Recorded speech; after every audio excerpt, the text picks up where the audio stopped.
¿Qué tal? Muy buenas noches, tardes, días y bienvenidos sean a un episodio más de los Cuatro Downs de la AFC en Detrás del Análisis. Y hoy tengo el gusto de presentar, de traer a este programa a uno de los reporteros que más reconocimiento tiene como hispano, porque ya sea que esté cubriendo la NBA, el béisbol, el boxeo, inclusive el fútbol, soccer o muy destacadamente la NFL, tiene mucho prestigio porque es fuente de información fiable, que en estos medios periodísticos no es 100% seguro con todos, pero si él lo tuitea, si él lo pone, si él lo comenta, es porque es casi seguro la información o muy segura la información sobre los temas de los cuales se está reportando. Carlos El Tapa Nava, mucho gusto. Gracias por aceptar la invitación. ¿Cómo estás? Muy bien, gracias. Al contrario, muchísimas gracias por invitarme. Ya había yo quedado mal porque a veces ahí mis compromisos de trabajo me cambian de un momento a otro. Incluso ahorita estoy en un estadio de béisbol de Grandes Ligas. Los Texas Rangers van 1-1 en la cuarta entrada contra los Nationals de Washington, cuando estamos grabando este episodio y con el gusto de estar con ustedes. Sí, de hecho, antes de empezar el programa, me compartías una imagen del estadio. Está impresionante. Quiero empezar a preguntarte, ¿dónde empieza el Tapa el gusto por los deportes? Pues básicamente desde que nací, mi papá fue un atleta, fue jugador de fútbol americano, fue Puma de universidad, jugó en aquellos tiempos para el legendario equipo de ciencias químicas veterinarias, con el coach Delmiro Bernal, etcétera. Eh, entonces, básicamente desde que nací, pues sabía yo que tenía dos obligaciones en la vida cuando era niño, ¿no? Educarme, estudiar y practicar algún deporte. Mi padre siempre nos dijo que teníamos que practicar deporte, pero no en las calles, sino de manera organizada, que era la única forma. Y en mi casa, pues siempre veíamos deportes, pues prácticamente desde que me conozco a mí mismo, tuve la oportunidad de jugar fútbol americano para el Club Pumitas en todas sus categorías, jugué Liga Mayor también. Y bueno, también nadé cuando era niño. Te digo que en mi casa era prácticamente qué deporte vas a practicar, no sé si es que quieres practicar deporte, lo cual agradezco y he tratado también de hacer con mi familia. ¿Ok? Yo he escuchado en el podcast que tienes con Pablo Viruega en Córdoba que ustedes se conocen en algún punto por el hermano de Pablo, ¿no? Que jugaron juntos fútbol. Hay un punto, como tú dices, que llegas a Liga Mayor, que pues vaya, la edad, obviamente como a todos, como te retiras, ¿no? Como de esta parte. ¿En qué momento viene esta inquietud de me quiero dedicar a comunicar estas cosas? Sí, bueno, a Pablo lo conocí al mismo tiempo que a su hermano, más que Pablo era, pues, 4 años menor que yo. Sí tuve el gusto de jugar con su hermano Héctor toda una vida, incluso fuimos juntos a la universidad también, pero todos éramos parte del Club Pumitas AC, que en aquel tiempo era un equipo muy fuerte a nivel infantil y juvenil y proveedor de cóndores o pumas de universidad. En realidad para mí nunca fue planeado, yo me quiero dedicar a esto, fue el trabajo que encontré básicamente cuando terminé la universidad. Es decir, hay cosas y muchas vueltas que da el mundo. Y cuando yo terminé la escuela en la Ciudad de México, fui a estudiar un tiempo a Orlando, a Florida, ahí una maestría. Y cuando regreso, pues empiezo a buscar empleo. Mis padres se habían mudado a Guadalajara, donde yo hice la secundaria, por eso me dicen Tapatío, pero en realidad soy de la Ciudad de México. Viví 3 años en Guadalajara en secundaria y cuando regreso en los veranos a jugar a Pumitas, que en ese entonces las temporadas de fútbol americano eran en vacaciones, cuando realmente eran vacaciones largas, no como ahora que me he enterado que torturan a los niños, ya nomás les dan 2, 3 semanas. Este, pues un coach por molestarme me empezó a decir tapatío, yo me molesté o eché relajo y ahí se me quedó para siempre. Y por eso en los medios me dicen tapa, porque muchos de los amigos o colegas con los que trabajo en ESPN o colegas de Fox, de periódicos, etcétera, me conocen desde que jugaba fútbol americano, éramos todos amigos o somos todos amigos. Y cuando regresé de Orlando, mis padres se habían vuelto a mudar a Guadalajara por el trabajo de mi papá. Mi papá eran los tiempos en que para ir promoviéndose en puestos más altos los cambiaban a otras ciudades porque trabajaba en una compañía nacional. Cuando regreso a Guadalajara, un muy buen amigo de mi papá en ese entonces me dio empleo en un periódico que se llamaba Siglo XXI y ahora se llama Milenio, pero yo en realidad mi idea era consigo experiencia y me regreso a la Ciudad de México a trabajar, a ver qué sigue, o incluso a Orlando. Tenía yo muchas ganas de vivir en los Estados Unidos. ¿Por qué? Porque siempre los deportes que me han gustado son los estadounidenses.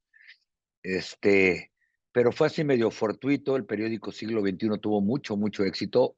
Después lo compró el grupo Milenio y grandes periodistas, por ejemplo, que ustedes ven en ESPN, todavía hay dos o tres, Héctor Huerta, por ejemplo, en su tiempo Omar Fares, un narrador de Univisión que cada vez es más fuerte y reconocido, muy bueno, por cierto, José Luis López Salido lo contrataron el mismo día que a mí en ese periódico, era un periódico muy joven, que le cambiaron el nombre cuando lo compró el Grupo Milenio, para bien, creo, una buena empresa, y ahí fue como yo comencé.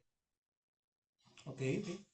Eh, esta parte, ¿tú siempre has sido reportero? ¿Has sido columnista? ¿O te gustó la cámara? ¿Dónde empieza todo esto? No, bueno, yo me dediqué a la industria de los periódicos mucho tiempo antes de ir a la televisión.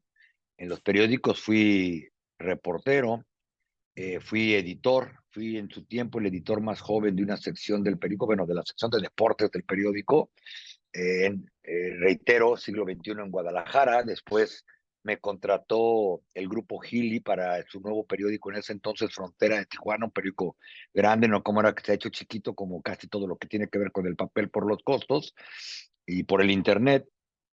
A los 24 años, si mal no recuerdo, me hicieron editor de una sección de deportes de 15 reporteros con corresponsales del lado americano. Fue el primer intento serio de una empresa muy seria de circular de ambos lados de la frontera. Es decir, el periódico estaba en Tijuana, pero circulaba en el sur de California y en la península de Baja California, Mexicali, Tijuana, Ensenada, Rosarito. Ahí estuve después de Guadalajara porque casualmente un colega en una cobertura. Estábamos cubriendo a Adrián Fernández, que en ese tiempo estaba durísimo, era como Checo Pérez ahora, pero en la IndyCar. Un colega con el que viajábamos casi cada semana a cubrir, mira, el que me mandaba el periódico, porque pues me dieron la oportunidad, porque seguramente hablaba inglés, porque pues me gustaban las carreras, yo no estaba aferrado al fútbol como todos en el periódico en Guadalajara, pues me dieron la oportunidad.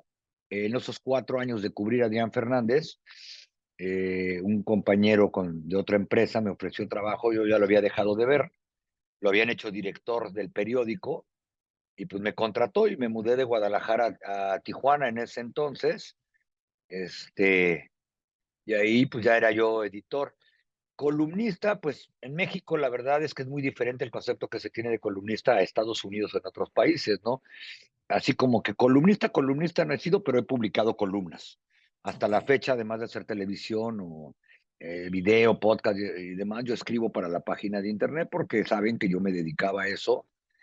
Y así fue como llegué a Estados Unidos. A mí me trajo a Estados Unidos el periódico The Dallas Morning News. Fue un extraño caso que un día estaba sentado en mi casa, cuando sonó el teléfono, descolgué y era una persona que me dijo que si me interesaba trabajar para el periódico The Dallas Morning News en Estados Unidos, cubriendo básicamente fútbol americano y béisbol de las grandes ligas. ok. Eh, sé que tienes tu oportunidad o trabajas de tiempo, empezaste a trabajar de tiempo completo en ESPN en 2012, pero anteriormente estabas como independiente, o sea que no estabas todavía formalmente. ¿Cómo llegó ese primer contacto con ESPN? Eh, Cuando yo trabajaba para The Dallas Morning News no era fácil, es un periódico muy fuerte hasta la fecha en Estados Unidos, sobre todo en deportes. Pues de repente se empezó a correr la voz de que había un mexicano trabajando ahí, cubriendo a los Cowboys, de hecho, que es la fuerte más importante probablemente del deporte en los Estados Unidos, por lo menos a nivel local, en cualquier plaza. Y buenos amigos míos, como te digo, que tengo colegas en otros medios, incluso ya tenía en ESPN, pues alguna vez cuando iban a lanzar el canal para Estados Unidos, comentaron y me ofrecieron trabajo. A mí la primera vez que me ofreció trabajo ESPN, yo creo que fue por ahí del 2006. Pero la verdad, por diversas razones, no acepté el empleo. Ok. Es decir, me acababa de traer el Dallas Morning News, me mudaron hasta con botes de basura, relocation, trajeron a mi esposa. Mi hijo nació en San Diego, California, porque para ese entonces ya me había mudado del lado americano ahí, y mi hijo llegó de 3 meses de edad aquí. Entonces yo decía, bueno, ¿con qué cara les digo que no, que ya me voy? Y lo entendió bien ESPN. Entonces cuando vieron que no me iba a yo ir de tiempo completo, precisamente porque como estaban haciendo prácticamente el canal en español en Estados Unidos, y yo cubría algunas fuentes importantes, algunos deportes importantes, me empezaron a preguntar si no quería ser freelance, contratista. Me pagaban por evento.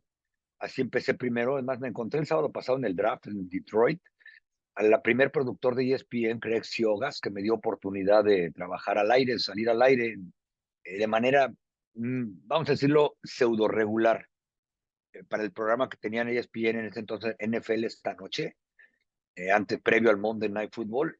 Me hablaban para que les pasara algunos reportes de acá de Estados Unidos y demás, todo un lío ahí. Pero la verdad confiaron en mí, por eso le tengo mucho agradecimiento a Craig. Ahora él trabaja para otra empresa que incluso es competidora nuestra, y me decía el otro día, no, pues ponte listo, no va a ser que ahora te traiga para acá, ¿no? Y le platicaba a varios de ahí que él es el que había cometido el error de traerme a ESPN. Y bueno, así empecé a cubrir algunas cosas. Me tocaron épocas muy buenas de los deportes en Dallas, por ejemplo, las finales de los Mavericks en el 2006. Cada año iban a playoff, no llegaban a las finales, pero siempre estaban en competencia, entonces siempre se necesitaba algo. Estaba Eduardo Nájera, después llegó JJ Barea, entonces siempre se necesitaba algo en español y me hablaba ESPN. Después surgió ESPN Deporte Radio, y una de las series importantes era Dallas. Pues también me contrataron para como freelancer hacer un show de radio. Eh, Después, como pues yo trabajaba en un periódico y era raro un espécimen que cubriera deportes estadounidenses de alto perfil, y el apellido Dallas Morning News en Estados Unidos pesa mucho, la verdad, en cualquier deporte. Pues me invitaron a hacer también freelance para la página de internet, y cuando me di cuenta ya trabajaba yo a veces más horas en freelancear con ESPN en radio, televisión e internet que en el periódico. Porque después me ofrecieron también trabajo para el programa Juego Cruzado, que era casi diario. Entonces yo ya no tenía ni vida, ¿no? A veces pedía vacaciones para irme a cubrir, por ejemplo, los Juegos Panamericanos con ESPN, pedía vacaciones del periódico. Cuando ya se me habían agotado las vacaciones, este, le decía, no, pues dile al periódico que te dé chance de ir con nosotros a cubrir tal cosa, y les mandas notas si quieres, si no, nosotros vamos a pagar todo, etcétera, etcétera, ¿no? Lo bueno es que acá en Estados Unidos son muy abiertos para eso, en periódicos, tele, etcétera. Por eso ves que cada rato en programas de televisión salen invitados de periódicos o columnistas. Total, que hasta que un día, pues yo creo que ya vieron que estaba yo por tirar toalla porque estaba cansado, no tenía vida por estar trabajando, gracias a Dios. Y un día se acercaron para decirme que si no quería trabajar de tiempo completo para ESPN. Ok. Y esa segunda ocasión ya les dije que sí. Ok. ¿Cómo es?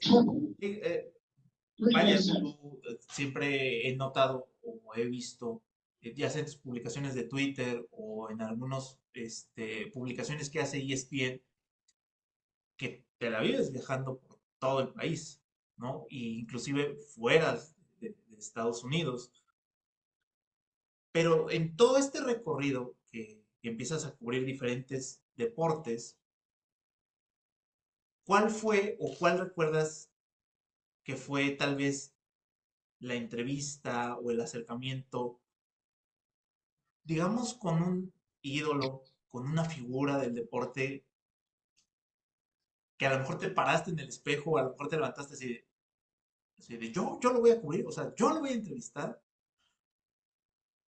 Fíjate que en realidad, quizá porque vengo de la vieja escuela de periodismo escrito, de periódicos, o sea, siempre lo he visto como mi trabajo. Es más, si alguien se fija en mis cuentas de redes sociales o en Google o lo que sea, yo creo que no tengo ni 5 fotografías con un atleta, que se me hace muy antiprofesional eso, a menos de que de plano sea tu amigo, ¿no? O sea, por ejemplo, ahorita hay amigos de mi hijo que ya están llegando a primera división en el fútbol de Estados Unidos o en España, y a veces los veo y ellos mismos me molestan. A ver, señor Nava, tómese una foto con nosotros, ¿no? Por ejemplo, con la selección de Estados Unidos. Pero así que me haya emocionado, más que en entrevistas y eso, es cuando he conocido atletas que yo seguía de niño, que dicen, "Bueno, ¿cómo es posible que yo que crecí en la Ciudad de México esté cerca y ese tipo se sepa mi nombre?" Ejemplo, Roger Staubach. La primera vez que llegó Roger Staubach y me dijo, ¿qué tal, Carlos? Buenas tardes. ¿Están contentos los mexicanos? Me acuerdo perfecto. Me dijo, ¿están contentos los mexicanos? Los Cowboys están ganando, ¿no? Le dije, siempre están contentos aunque pierdan. Es más, están contentos aunque ganen. Ya se rió Roger Staubach y ahora cuando me ve me saluda. La primera vez que vi de cerca, que te tienes que aguantar porque eres periodista, a Troy Aikman, por ejemplo, a Dan Fouts de los Chargers, a, a varios atletas, quizá así como que, no, bueno, Adrián Fernández mismo, cuando a mí me tocó ver a Adrián cómo despegaba, cómo llegó a ser el pináculo de un piloto mexicano, no sé si ustedes se acuerdan, la primera vez que fue a correr al Autódromo de Monterrey, que eso era como si hubiera llegado Elvis Presley. Yo me bajé de la misma camioneta que él, íbamos juntos, los que lo cubríamos más o menos de tiempo regular. Su agente en ese entonces, Tammy Balkowski, o su relacionista pública, me dijo, vente al Hotel Carlos porque si no, no vas a poder entrar al autódromo, te vas con nosotros. Cuando había cientos de periodistas mexicanos que querían ver a Adrián porque era la primera vez que iba a correr en México con IndyCar. Este, pues básicamente, pero así que yo recuerdo una entrevista que yo dije, wow, ¿cómo es posible que yo se la esté haciendo? No, y probablemente porque hasta la memoria me falla, ¿eh? O sea, como le digo a mi esposa, yo llegué el miércoles de un viaje para subirme a un avión ese mismo día para ir al draft de Detroit. Regresé el domingo por la noche. Ayer medio descansé. Hoy en la mañana estuve con los Dallas Mavericks antes de que viajaran a Los Ángeles para su quinto juego contra los Clippers. De ahí me vine a este estadio, el estadio de los Rangers. Hice un par de enlaces en vivo para ESPN Sur, como le llamamos nosotros, que es básicamente Sudamérica y Centroamérica y sentar ahí. Por eso le digo que a veces ya he echado a andar el carro, a veces creo que ni siquiera me acuerdo de algunos detalles así, porque te digo, lo veo como la persona que va todos los días a trabajar a un taller. Y no que no lo disfrute, que cada día lo disfruto más. Siempre he pensado que el día que Claro, no lo claro. disfrute, estoy frito, ¿no? Y simplemente el día que me siento cansado, desmotivado, me asomo y veo todo lo que pagaron los 40,000 que están allá abajo. Y digo, no, y a mí me pagan por venir, soy bendecido. Quizá con el atleta que más relación he tenido personal de amigos y que me presentó a su familia es con Tony Romo. Me gané el Premio Nacional de Periodismo Deportivo en los Estados Unidos cuando trabajaba en el periódico por la historia que hice para The Dallas Morning News sobre cómo llegó la familia Romo a Estados Unidos cuando todos creían que Romo era polaco, porque su mamá es polaca, pero toda su familia paterna es mexicana, ¿no? O era mexicana. En fin, pero más o menos por ahí va.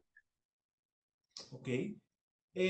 Ahorita que estás mencionando a los Dallas Cowboys, es bien sabido para aquellos que seguimos mucho la NFL o que vemos programas de ESPN, que tú eres el reportero que más, digamos, por decirlo de alguna forma, más adentro está dentro de la organización o que más acceso tiene. ¿Cómo se logra algo así? Porque yo no, siempre que escucho algo sobre lo que tú haces, Tapa, es se habla de mucho respeto, de algo que no es sencillo, de algo que no a cualquiera, digamos, lo consigue. Yo creo que muchas cosas se juntaron. Una, trabajé para un periódico bien serio, ¿no? Y cuando ven que viene un mexicano, yo recuerdo mi primer campamento de pretemporada cubriendo los Cowboys, cuando los cubría realmente de tiempo completo, los 365 días del año, aunque estuviera en las finales de NBA apoyando con los Mavericks o lo que fuera, si surgía algo de los Cowboys, yo tenía que reportarlo, lo que llaman un beat writer. Bill Parcells, que era el entonces head coach, me preguntó cómo un mexicano llegaba a cubrir al equipo de América. Ya le expliqué que a mí me ofrecieron el trabajo, que querían a alguien bilingüe, que acá, que allá. Y muy sarcásticamente me acuerdo que me dijo, mira, no me importa si vas a escribir en chino, hebreo, o español o inglés. Yo me entero de todo y lo único que no me gustan son las mentiras. Entonces puedes criticarme lo que quieras. Y así funcionan los Cowboys hasta la fecha, ¿no? Ellos puedes hablar lo peor de ellos siempre y cuando tengas bases. Es una tristeza cuando uno se da cuenta que, sobre todo en español, hay mucha gente que cree que conoce la NFL y jamás ha estado en un entrenamiento, porque los equipos, la verdad es que tienen muy poco acceso a la gente que no consideran. Pero en mi caso, pues llevo 21 años, trabajé con Dallas Morning News, ellos sabían que ahí no era un juego llegar o que no quería yo acreditarme para no pagar en la entrada. Y pues yo creo que han visto mi trabajo en inglés y en español y saben que yo por eso incluso en las redes sociales generalmente le doy crédito al que lo puso, ¿no? En vez de que me lo quiera yo aprontar, porque eso sí da mucho coraje, o que si no tengo algo realmente, ¿cómo se llama? Confirmado, no lo pongo, o por ejemplo hoy que todo el mundo está haciendo un escándalo porque los Cowboys firmaron a Ezequiel Elliott, yo solamente di el hecho. Los Cowboys firmaron ya, hoy firmó su contrato, ayer se sabía que lo iba a firmar, hoy en la mañana me hablaron para decirme que lo había firmado, ya, y me mandaron hasta un par de fotos de él firmándolo. Entonces yo lo único que digo es informar, porque reitero, ¿no? Todos los coaches ahí me han tratado con mucho respeto, todos los directivos, siempre y demás, hasta los colegas, porque no es fácil a veces que algunos estadounidenses vean que un mexicano viene a cubrir la NFL de tiempo completo, pero gracias a mi empresa, ahora mis empresas, ESPN y Dallas Morning News, y al club Dallas Cowboys Football Club, como le llaman ellos, he tenido acceso y pues trato de aprovechar la información sin andarme queriendo hacer yo el protagonista. Yo todavía me rijo por las reglas formales del periodismo porque trabajé muchos años quizá en un periódico. Ok. Se nota que sí tienes un estilo de trabajo. Obviamente todos los periodistas tienen una forma, o todos los que trabajan tienen una forma distinta de trabajo, ¿no? Por ejemplo, tu compañero de empresa, John Sublett, sí tiene una forma distinta, se nota de cómo lo haces tú. Obviamente, cada quien tiene su estilo y cada quien tiene su forma y para diferentes personas, pues hasta han creado como su propio público, ¿no? Su propia fanaticada de cómo hacen su trabajo, ¿no? A mí en lo personal, sin agraviar a tus compañeros, me gusta más el trabajo de reportero que haces tú, que es un poco más, Muchas gracias. que es más serio, que es más directo al punto y sobre todo que es fiable, ¿no? Digo, insisto, no demerito lo que hacen tus compañeros, pero el tuyo en particular me gusta. Digo, yo no soy fanático de los Cowboys, pero sí me gusta leer, por ejemplo, las notas que escribes a veces, porque me gusta el estilo. Y para algunas cosas que escribo para Nación Patriota, pues sí, como que robo algunas cosas de tu forma de escribir, ¿no? Sí, debo de confesar. Pero bueno, otra cosa que te quiero preguntar. Lo que pasa es que en realidad, porque vivo en Dallas, aquí ya vivía cuando me contrataron en ESPN, pues mucha gente, y antes sí cubría yo nada más a los Cowboys de tiempo completo, me refiero, era mi obligación, pero en realidad ahora mi trabajo es cubrir NFL y obviamente uno de los equipos que me queda en la esquina, yo vivo a 2 millas, a 3 kilómetros de Star, es más, medio a propósito compré la casa ahí porque son vecinos del FC Dallas. Mi hijo llegó a los 6 años de edad a jugar fútbol al FC Dallas Soccer y lo que yo quería que le quedara cerca ahí. Después los Cowboys me avisaron que se iban a mudar por ahí, incluso un año antes de que lo anunciaran, que iban a empezar a construir. Entonces, por eso mucha gente, y obviamente, pues, así y no tengo que viajar todos los días, pero básicamente cuando los Cowboys están de gira, salvo que 3 o 4 partidos que yo mismo decido cuáles son los buenos, o que una semana a otra digo, ¿sabes qué? Hay que ir. Por ejemplo, a mí me toca estar muy cerca también de los Chargers, de los 49ers, de los Texans, de los New Orleans. Prácticamente he tenido el gusto de estar en todos los estadios. ¿Por qué creen que cuando eliminan a los Cowboys, yo sigo en postemporada? Por ejemplo, yo una vez le dije a Tony Romo, me dice, chino, otra vez nos eliminaron. Le digo, no, te eliminaron a ti, brother, yo sí voy a ir al Super Bowl. El año pasado, yo, por ejemplo, me tocó hacer el juego de campeonato de conferencia de Chiefs contra Ravens, pero sí mucha gente me tiene más identificado por Cowboys porque te digo, la empresa no tiene que pagar porque yo estoy viajando miércoles, me queda ahí enfrente de mi casa, ¿no? Y porque la verdad hay mucho, demasiado. Si ustedes vieran en Estados Unidos, hoy, 3 días después del draft, con que abren todos los noticieros de este país, se sorprenderían. Abren, los Cowboys salen diario. Es más, en semana del Super Bowl habría noticieros con ellos. La nota es que no hay nota prácticamente, ¿no? Ok, ok. Ahorita que mencionas lo de el Super Bowl, leí que también has cubierto la Copa del Mundo, de la FIFA, las finales de la NBA, de las grandes ligas también, y obviamente el Super Bowl. ¿Cuál es el evento que para ti se llevan más los reflectores o que a lo mejor está más hecho como para la televisión? Pues, yo creo que el que más reflectores debe ser la final de un mundial, que no es mi evento favorito, ¿no? O sea, yo creo que ahí, pues, ni que le discutamos, porque pues ahí sí que todo el mundo está pendiente, ¿no? El día que juegan probablemente. Eh, el Super Bowl, más que estar hecho para la televisión, yo siempre he pensado que se convirtió en una fiesta corporativa. A mí me gusta más ir, y así me sucedió este año, ir a la final de conferencia, que es donde yo pienso que ahí se juega el mejor fútbol de playoffs, Ok. que al Super Bowl.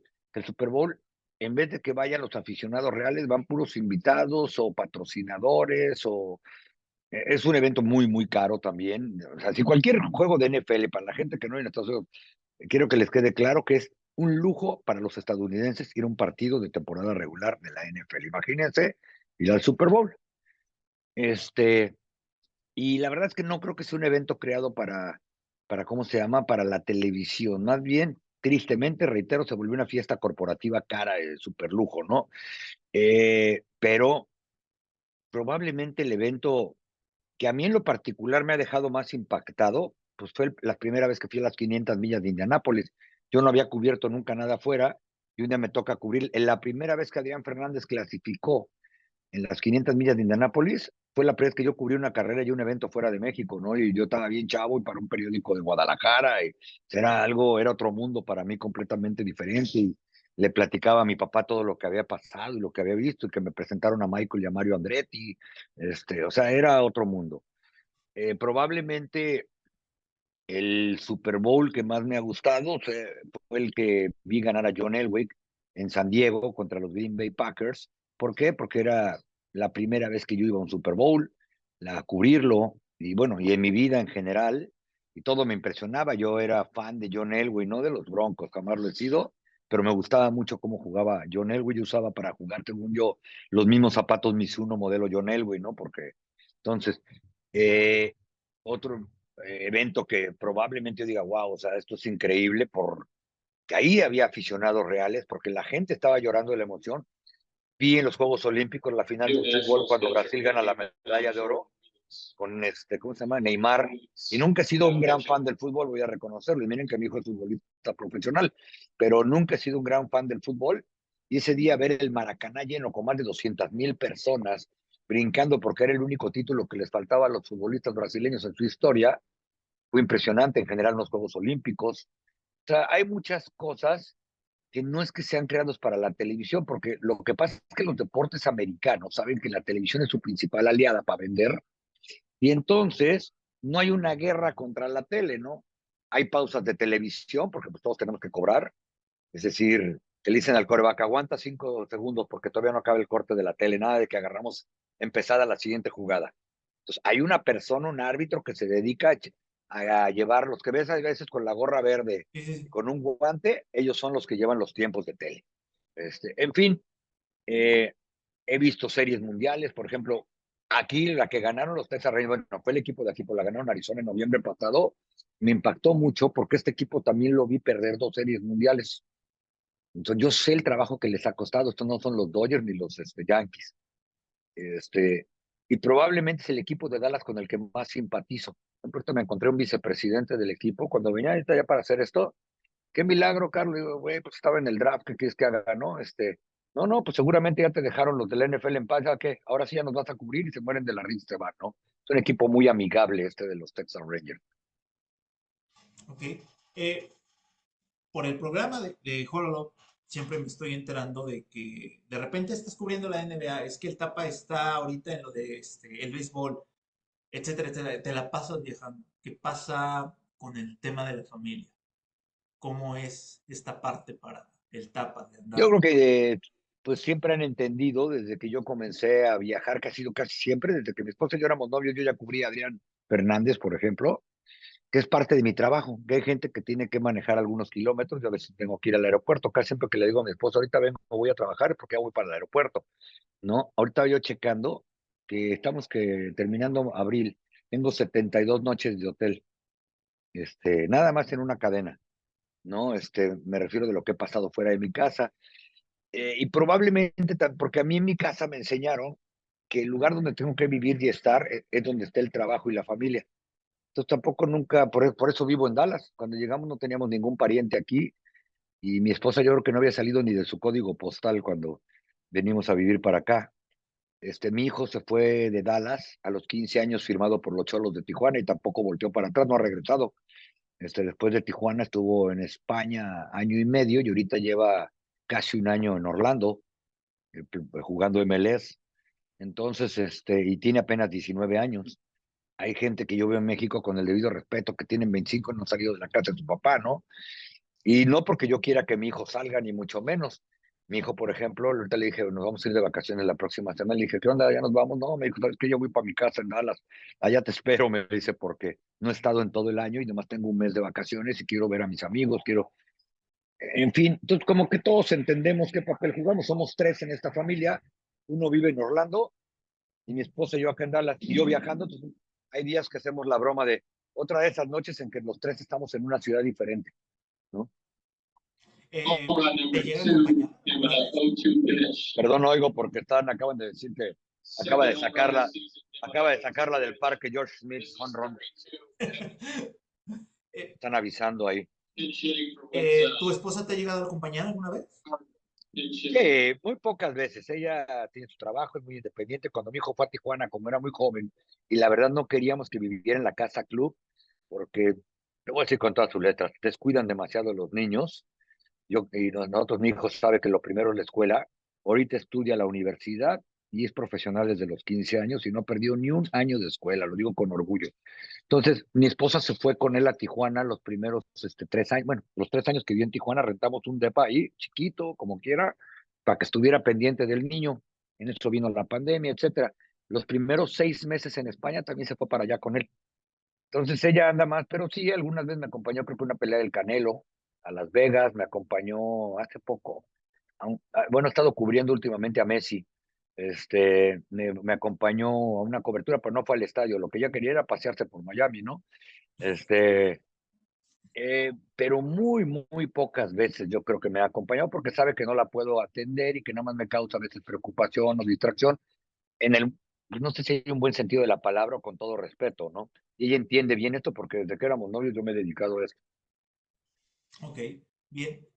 Vamos a hacer una pequeña pausa y ya nada más para hacerte unas preguntas más, no quitarte más el tiempo y poder No te cerrar la preocupes. entrevista. ¿Vale? Ahorita regresamos. Y volvemos a los cuatro downs, agregando ahora también algo para Nación Patriota, que estoy como invitado, Carlos el Tapanava. Carlos, acabas de cubrir el draft de la NFL 2024 en Detroit. Hablamos un poquito de tu experiencia cubriendo este draft. La verdad quedé muy gratamente sorprendido, una por la amabilidad, la pasión, la celebración, con que una ciudad que uno quizá considera más fría, más industrialona, como la capital mundial de los carros estadounidenses, como Detroit, Michigan, hubiera sido, ¿no? Fueron 775,000 personas las que pusieron un nuevo récord de asistencia durante los 3 días. Me impresionó la infraestructura, es decir, prácticamente en cada esquina del principal cuadro de la ciudad tenían detectores de metales, o sea, tenían que tener billetes y mucha organización para que puedas controlar todo eso. La manera en que la gente gozaba de la manera más sana, en que se mezclaban los aficionados, sí se abuchaban, ¿no? Decían, por ejemplo, Nueva Inglaterra y toda la banda de Detroit y los otros 31 equipos, acá! Pero nunca con agresiones, con faltas de respeto. La verdad, esto fue probablemente lo que más me impresionó, que no me lo hubiera imaginado, ¿no? Yo ya había estado en Detroit de un evento grande, en el Super Bowl 40, pero quizá pues por otro tipo de dinámica no se aglutina la gente en el centro, etcétera, y la verdad eso me impresionó en cuanto al draft en esta ocasión. En cuanto probablemente al tema deportivo, me sigue impresionando cómo está cambiando la liga. Es una liga que cada vez está más hecha y este draft fue el mejor ejemplo, sobre todo en las primeras rondas, de que se volvió una liga ofensiva, que hay que anotar puntos, hay que pasar el balón y hay que cacharlo. ¿Por qué? En la primera ronda, 23 de 32 selecciones fueron ofensivos. De esos ofensivos, Fue récord de tackles izquierdos, por ejemplo. Entonces, eso me sigue impresionando de cómo ha ido evolucionando, ¿no? Sí, claro. Sí. Ahora, eh, te quería, te pregunto, tú cubres un equipo muy importante como los Dallas Cowboys. eh, Entiendes lo que hace toda una organización, ¿no?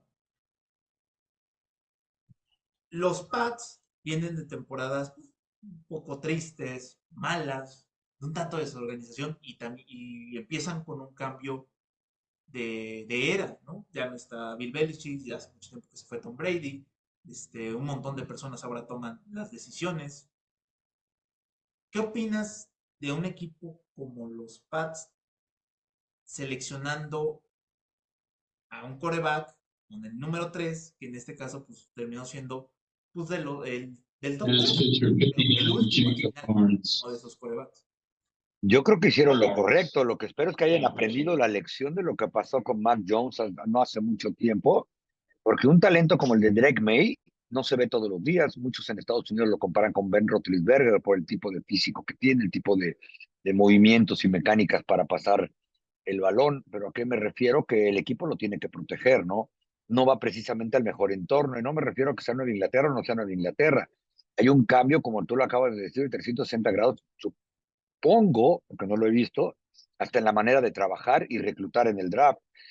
Yo no estoy muy seguro que Mello sea el quarterback que este equipo necesitaba en este momento para ganar partidos de fútbol y y llevar a un muchacho que es quarterback siendo un coach de linebackers, ni siquiera el coordinador defensivo, a puerto, a menos de que sepa muy bien delegar. No hay que darle el beneficio de la duda, pero yo creo que va a ser interesante. ¿Y qué sucede? Que a Mac Jones le cambiaron el coordinador ofensivo y un día le pusieron un coordinador defensivo de coordinador ofensivo, traían un lío. La verdad es que no había talento a su alrededor en el backfield ni en la posición de receptores. De eso se quejaba el mismo Tom Brady antes de irse. Yo estuve en el último juego de Brady con los Patriotas, que fue contra los Tennessee Titans, y al final explotó y dijo, no, bueno, pues es que para que yo pueda aventar el balón, pues tiene que haber alguien que lo quiera recibir, ¿no? Fuera de Julian Edelman, cuando se fue él, ya no había nada. Y creo que no hay mucho talento, o no había mucho antes del draft.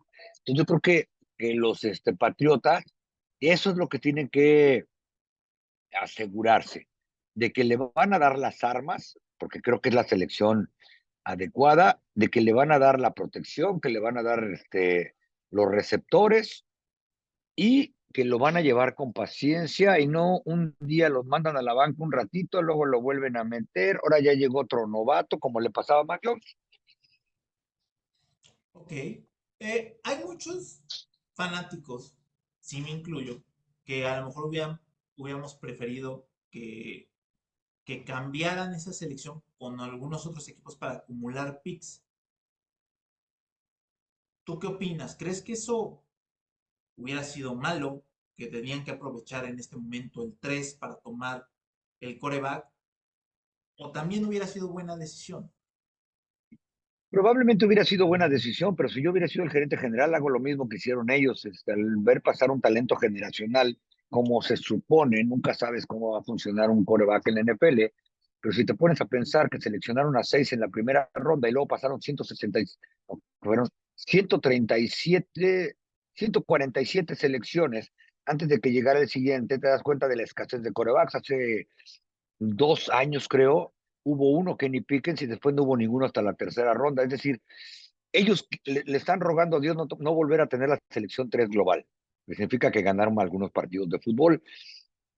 Entonces yo creo que ellos hicieron lo que tenían que hacer. Ahora reitero, tienen que ayudarlo, porque nadie va a agarrar un buen coreback si realmente lo necesitas en la posición global 28. Es decir, ni mucho menos en la segunda ronda. Entonces, a veces no se trata de tomar un montón de talento. Pon tú que les iban a dar para el próximo año, les iban a dar una primera selección de este año, probablemente 2 segundas y otra del próximo año. Pues yo creo que los Patriotas dijeron, ¿qué tal si no conseguimos nada? Y tenían enfrente de ellos a un muy buen quarterback. Es más, la verdad, probablemente yo hubiera sido Washington, agarro a Drake May en vez de al quarterback de Luisiana que agarraron, de Louisiana State. Ok, ok. Eso son, bueno, finalmente tú sí te dedicas a esto, a cubrir, a ver, a analizar a los equipos. Entonces, para nosotros es buena señal que alguien que sí se dedica a esto tenga, por ejemplo, ese tipo de opinión.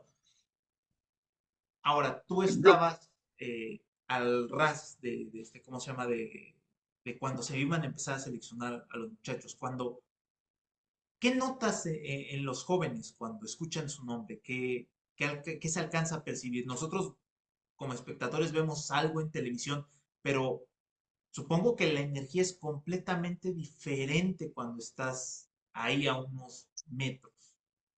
bueno, la energía en realidad viene de la afición, ¿eh? Recuerda que en el teatro estaba dividido exactamente en partes iguales entre los 32 equipos de la NFL. Atrás del teatro, que era un área al aire libre, estaba 80% de afición de Detroit y demás revueltos entre los 500,000, todos los demás. Me refiero a 500,000 los 2 primeros días, sumados y otros 250,000 el tercer día, el sábado. Eh, lo que notas obviamente en un jugador es la emoción, ¿no? La emoción, y no me refiero a qué contentote estoy porque me voy a volver millonario, no, sino la emoción que brinda yo creo el haber cumplido una meta, un sueño y un trabajo. Hay que estar cerca de un atleta en los Estados Unidos, del deporte que quieras, para que la gente vea lo complicado, difícil y casi imposible es llegar a una liga profesional, ya no digamos a la NFL. Fueron 257 jugadores reclutados en el draft. Se gradúan de universidades, nada más de primera división 1, primera división colegial, más o menos unos 10,000. Súmale división 2 y división 3 de algunos colegios por ahí independientes. Entonces, eso es lo que notas, ¿no? De la gran mayoría de ellos es, lo logré, lo cumplí. Yo creo que el mejor ejemplo es Caleb Williams. Yo no me acuerdo haber visto una primera selección global y él ya sabía que lo iba a reclutar Chicago. Seguramente se lo habían dicho ya en la semana, porque nadie se podía meter enfrente de Chicago a menos de que Chicago lo permitiera. Y lo veías que el tipo salió casi con los ojos llorando y gritando y le hacía yes y notas que no es ni siquiera actuación. Y lo dijo, ¿no? Casi llorando con la primera entrevista, ¿no? Dice, alguna vez le prometí a mi mamá que iba a ser la primera selección global de la NFL y aquí estoy. Ok, ok. Bueno, quiero darte estos minutos finales para que nos puedas comentar algo acerca de tu propia experiencia, qué es esto, cómo se disfruta trabajar para los medios cubriendo algo que te gusta. Bueno, pues yo creo que ha sido siempre el no saber que es un trabajo.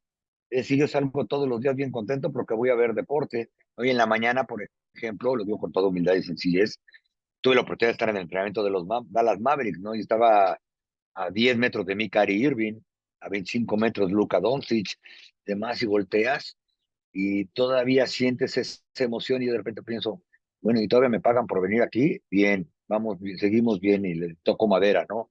Este, yo le digo a mi esposa que para un tipo que jugó fútbol americano en la Ciudad de México, desde niño hasta joven, jovencillo, el que ahora salga de su casa y tenga la oportunidad de estar en el campo saludando y preguntándole cosas a los coaches de la NFL, pues ya es como que medio hasta irónico, ¿no? Que algún día me da miedo despertar y que te lo estoy soñando y estoy en Xochimilco, ¿no? Con todo respeto. Digo Xochimilco porque allí entrenábamos con Pumitas. Yo crecí en la campestre Churubusco.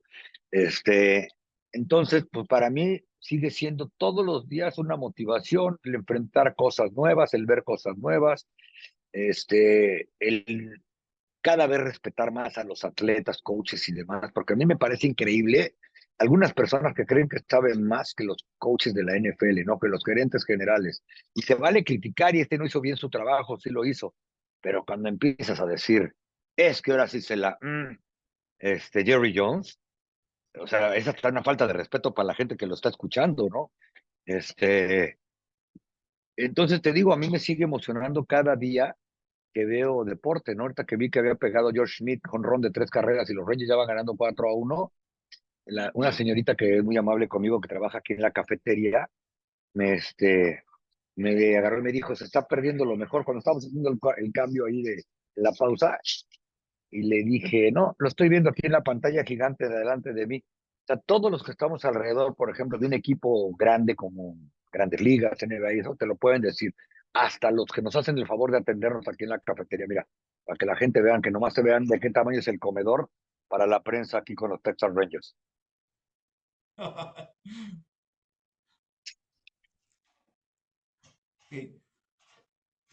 Bueno, Carlos, muchas gracias por regalarnos estos minutos, compartirnos un poco de tu vida, de tu historia, del significado que le das a tu trabajo y el respeto que se nota que le tienes a tu profesión.